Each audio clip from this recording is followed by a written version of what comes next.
Good morning, student. As we are doing the SST of 8th class, book is We and Our World. Yes, today we will do the second chapter, Natural Resources, Land, Soil and Water. आज हम natural resources मतलब जो स्रोत, जो चीज़ें हमें प्रकृति से मिलती हैं, जैसे कि धरती, मिट्टी और पानी, इसके बारे में हम पढ़ने जा रहे हैं. So let's start. Earth is a unique planet in solar system. जो हमारी धरती है, सोलर सिस्टम एक यूनिक प्लानट है. यूनिक इसलिए क्योंकि इसी धरती पर ही लाइफ एग्जिस्ट है और कहीं भी मनुष्य जीवन नहीं है. Life is possible on the earth because of four sphere. जो हमारी धरती पर लाइफ है वो फोर स्फीयर के कारण ही है. Four sphere, which four sphere? Lithosphere, atmosphere, hydrosphere and biosphere.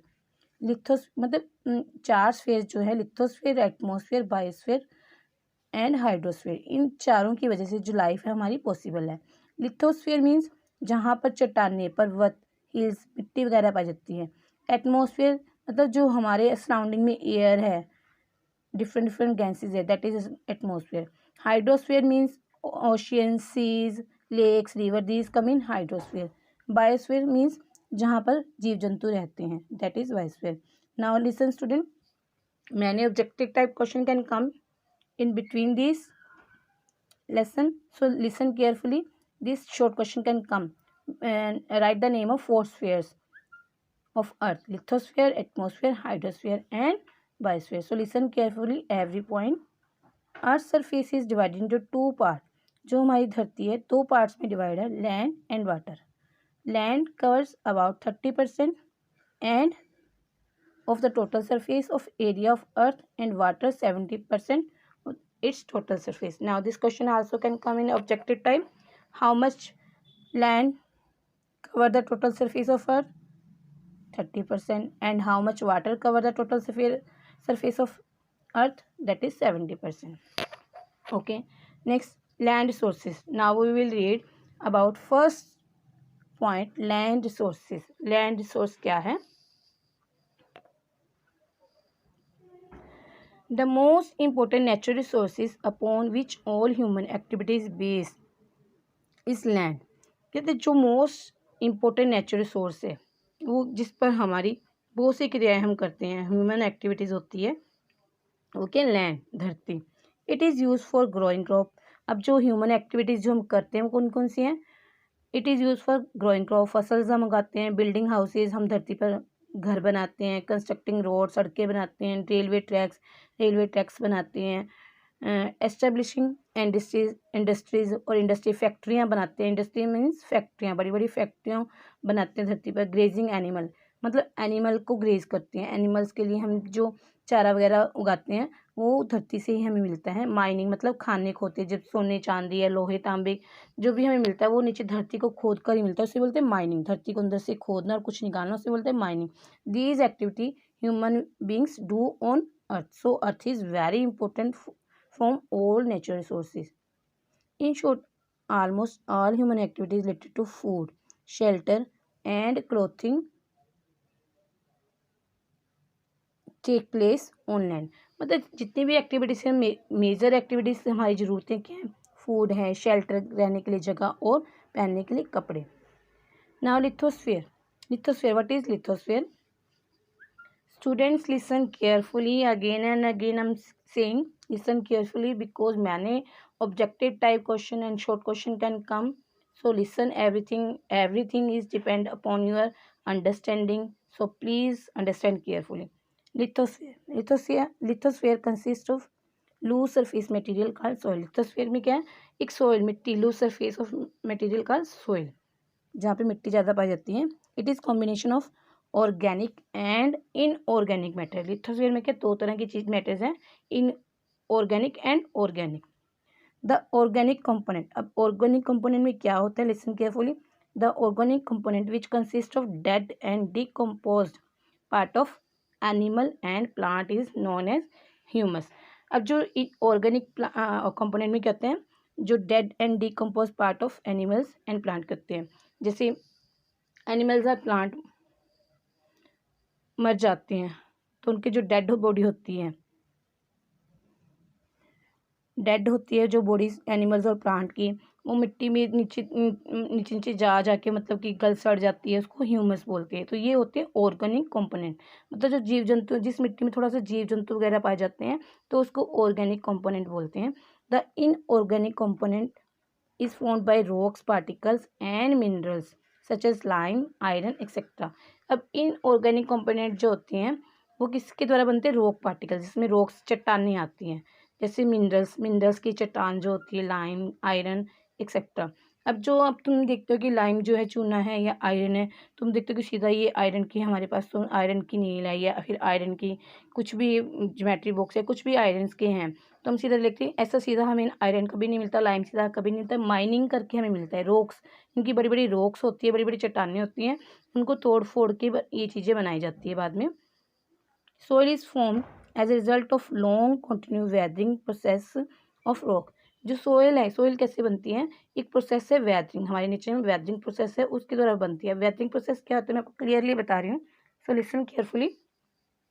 जब तेज़ आंधी आती है, बहुत तेज़ आंधी आती है, बहुत तेज़ ज़्यादा बारिश होती है, तो बड़ी बड़ी चट्टानों के साथ जब वो आंधी, बड़ी बड़ी चट्टानों से जब वो तेज़ हवाएं या तेज़ बारिश टकराती हैं तो वो चट्टानें टूटती रहती है, टूट टूट के धीरे धीरे छोटे छोटे टुकड़े हो जाते हैं। जब वो चट्टानें टूटती हैं तो वो मिट्टी का रूप धारण करती है और इस प्रोसेस को वेदरिंग बोलते हैं। सो soil is formed as a result of long continuous weathering process of rocks। मतलब ये लॉन्ग प्रोसेस होता है कि एकदम से नहीं होता कि आज मिट्टी मिट्टी एक दिन में बन जाएगी, बहुत लंबा प्रोसेस होता है वेदरिंग का। It also contain water, air which occupy its pore space. अब जो मिट्टी है उसमें क्या है? वाटर और एयर भी होते हैं। अब जो मिट्टी है, मिट्टी के अंदर पोर्स होते हैं, छोटे छोटे छेद होते हैं, जिससे क्या है उसके अंदर पानी भी जा सकता है और हवा भी जा सकती है। अबाउट 90%। अब जो मिट्टी में जो पोर्स होते हैं, सो लिसन केयरफुली, जो मिट्टी में जो पोर्स होते हैं, स्पेसेस होते हैं, उसी के द्वारा ही प्लांट्स को वाटर और एयर मिलती है और जिसके द्वारा प्लांट्स ग्रो करते हैं। About 90% of world's population is inhabited in plains area of the alluvial soil. कहते हैं 90% जो वर्ल्ड पॉपुलेशन है वो कहाँ रहती है? एलुवियल सोइल जहाँ पाई जाती है, जिस एरिया में एलुवियल सोइल होती है वहाँ रहती है। एलुवियल सोइल में खेती एग्रीकल्चर बहुत बढ़िया होती है, एलुवियल सोइल बहुत फर्टाइल होती है। तो 90% जो पॉपुलेशन है लोग यहाँ रहते हैं जहाँ पे एलुवियल सोइल पाई जाती है। अब ये एलुवियल सोइल कहाँ पाई जाती है, किन इलाकों में होती है? देखो, ट्रॉपिकल एंड सब tropical area. Yes, student, now I'm explaining to you tropical and subtropical area. When you will see the globe, in globe, you will see some degrees marked there. 66.5 degree north to 66.5 degree south से जो सारा जो portion है, सारा area है, वो tropical और सब ट्रॉपिकल एरियाज है। यहाँ पर एलुवियल सोइल जो बहुत ज़्यादा पाई जाती हैं, तो पॉपुलेशन यहाँ ज़्यादा रहती है। These are areas of intensive crop cultivation with high yields। ये एरिया ऐसा है जहाँ पे बहुत ज़्यादा क्रॉप्स कल्टीवेट होती है, मतलब इंटेंसिव, बहुत ज़्यादा क्रॉप कल्टीवेट होती है। All these area support dense population. और यहाँ पे पॉपुलेशन, अगर एग्रीकल्चर ज़्यादा होगी, खेती बाड़ी ज़्यादा, पॉपुलेशन भी डेंस, मतलब बहुत ज़्यादा, डेंस मीन्स बहुत ज़्यादा पॉपुलेशन यहाँ होती है। In contrast sparse population is seen in areas of high altitude. Sparse mean कम पॉपुलेशन, स्पार्स मतलब थोड़ी, कम पॉपुलेशन, कम जनसंख्या कहाँ पाई जाती है? हाई एल्टीट्यूड, जहाँ ऊंचाई मतलब पहाड़ों पर, डेजर्ट मतलब मरुस्थलों में, equator forest region where slopes are steep. और जहाँ पे स्लोप्स मतलब जो खड़ी स्लोप होती है, मतलब बिल्कुल सीधी स्लोप्स होती है, वहाँ पे पॉपुलेशन क्या है? Sparse. The deserts high altitude पे, इक्वेटोरियल फॉरेस्ट में वेयर स्लोप्स आर स्टीप, तो यहाँ पे पॉपुलेशन क्या? स्पार्स, मतलब बहुत कम है। टेम्परेचर इज आइदर हॉट और too cold, soil are thin and infertile. अब जहाँ पे टेम्परेचर या तो बहुत गर्म है या फिर बहुत ठंडा है, या जहाँ सोइल बहुत मतलब उपजाऊ नहीं है, पतली है सोइल, मतलब हल्की सी सोइल है, उपजाऊ ज़्यादा नहीं होती, तो यहाँ खेती बाड़ी अच्छी नहीं होती। तो यहाँ पे लोग क्या स्पार्स पॉपुलेशन है, यहाँ पे लोग बहुत कम रहते हैं। These area are inhabited by people who are engaging in hunting, gathering, fishing and shifting agriculture. यहाँ पे सिर्फ वही लोग रहते हैं जो सिर्फ या तो हंटिंग का काम करते हैं। अब फॉरेस्ट में सिर्फ वही लोग रहेंगे जो हंटिंग का काम करते हैं, मतलब जो जानवरों का शिकार करते हैं। या फिर जो समुद्रों के पास वही लोग रहेंगे जो फिशिंग, जिनको मछलियाँ वगैरह पकड़नी है। या फिर ऐसे ही मतलब शिफ्टिंग एग्रीकल्चर किसी ने करनी है, तो जैसे डेजर्ट वगैरह हो गया तो वहाँ शिफ्टिंग एग्रीकल्चर ज़्यादा चलती है। तो इन जगहों पे लोग जो हंटर हैं या फिर गैदरर है या फिशरमैन्स हैं जो शिफ्टिंग एग्रीकल्चर करते हैं, वही लोग इन जगह पे रहेंगे। अदरवाइज यहाँ पॉपुलेशन स्पार्स होती है। डेंस पॉपुलेशन मतलब ज़्यादा पॉपुलेशन नहीं होती। स्पार्स मीन कम, डेंस मीन्स ज़्यादा।